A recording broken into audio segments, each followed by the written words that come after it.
জাপানের প্রয়াত প্রধানমন্ত্রী শিনজো আবে, তার স্ত্রী। আপনারা জানেন যে শিনজো আবে 2022 সালে উনি অ্যাসাসিনেটেড হয়েছিলেন।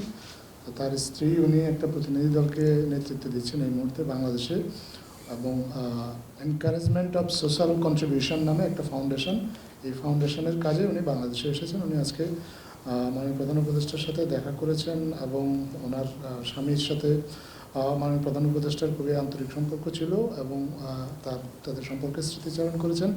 এবং উনি আসলে আজকে আমাদের প্রধান উপদেষ্টার কাছে আসলে জানতে চেয়েছিলেন যে নির্বাচন পরবর্তী আসলে উনি সময় কীভাবে কাজ করবেন বা ওনার পরিকল্পনা সম্পর্কে।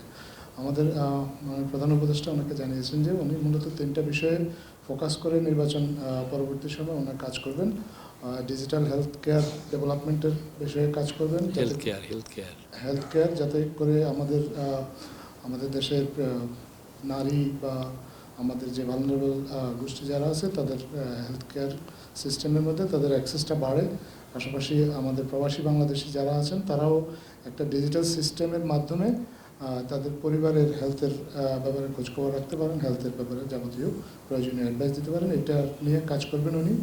এবং আরও ওনার 2টা রেগুলার কাজ তো এর আগে উনি যখন যেগুলো করেছেন, ইউথ ডেভেলপমেন্ট, তরুণ উদ্যোক্তা তৈরির কাজ, যেটা উনি আগেও করেছেন এটাও করবেন, এবং 3-0 নিয়ে ওনার যে কাজ ছিল সেই কাজটা উনি কন্টিনিউ করবেন। এবং উনি আবেকে জানিয়েছেন যে নির্বাচনের পরে মার্চের 3য় সপ্তাহে সাসাকাওয়া